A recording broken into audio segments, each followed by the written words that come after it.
Imagine everything you love gone, your home, your freedom, your loved ones. You're not cursed. You're being prepared. This isn't fear its power. This is what the Stoics did, and it saved their sanity. Part 1. The shocking truth about your mind. We live in the age of comfort, but our minds are more anxious than ever. We fear loss, pain, failure, death, even minor embarrassment. The irony. We suffer more in imagination than in reality. Seneca's words hit hard because they're brutally true. You stress about losing your job. Even when you're not in danger, you worry your partner will leave, though they haven't said a word. Our minds are time travelers, jumping forward to disasters that never come. But Stoicism offers a radical antidote.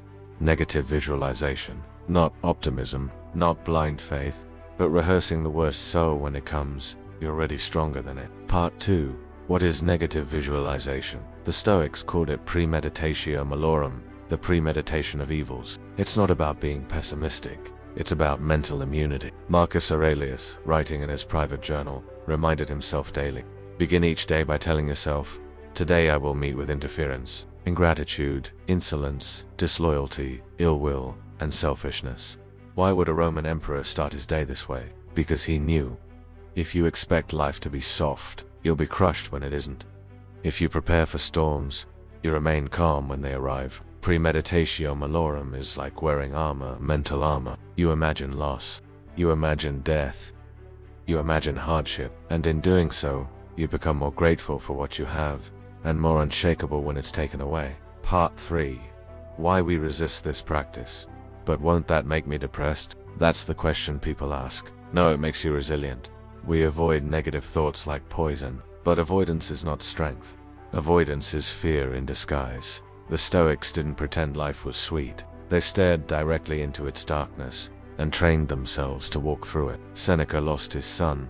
Marcus buried 8 of his own children. Epictetus was born a slave and walked with a limp from beatings. And yet, these men weren't broken. They were clear, centered, focused, because they knew what could happen, and they had already rehearsed it in their minds. Part 4. The psychology behind the Stoic practice. Modern science now echoes ancient Stoicism. In psychology, we call it exposure therapy and cognitive reframing. When you visualize your fears consciously, you shrink them, you see them clearly, and you realize that you can survive them. This rewires your brain. From panic to preparation, from anxiety to awareness. When you practice premeditatio, you're not creating suffering, you're cutting it off before it begins. Part 5. A step-by-step practice. Here's how to make negative visualization part of your daily life. 1. Morning rehearsal. Spend 2 to 5 minutes visualizing the worst that could happen today. Not to scare yourself, but to ground yourself. Imagine missing your flight. Imagine being insulted. Imagine losing the deal. Then ask yourself, could I handle this? If the answer is yes, you've already won. 2.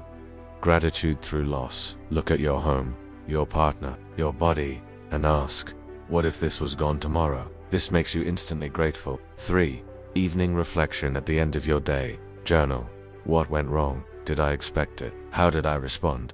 This builds your awareness for tomorrow. You're not inviting disaster. You're building strength before it strikes. Part 6. Modern applications. Use negative visualization in relationships. Prepare for betrayals. But wise. Use it in business.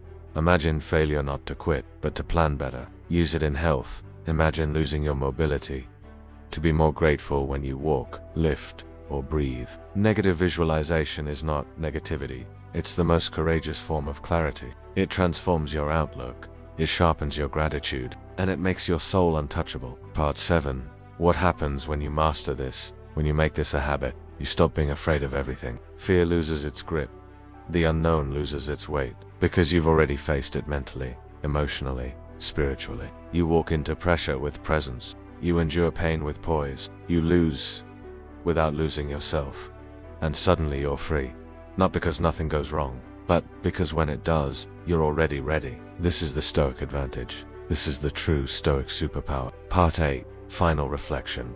When others are crushed by setbacks, you will be calm. When others fall apart at insult, you will remain still. When others fear the future, you'll walk into it already prepared. Negative visualization is not a curse. It's a gift. It's a tool, and it can save your mind from torment, your body from stress, your soul from collapse. If you found value in this ancient Stoic truth, like, share, and subscribe to bring more of this insight to the world. Let us know in the comments, what fear are you now prepared to face? Remember, you're not weak for imagining the worst. You're wise for preparing for it, and you're stoic for turning fear into fuel. This is virtue over chaos.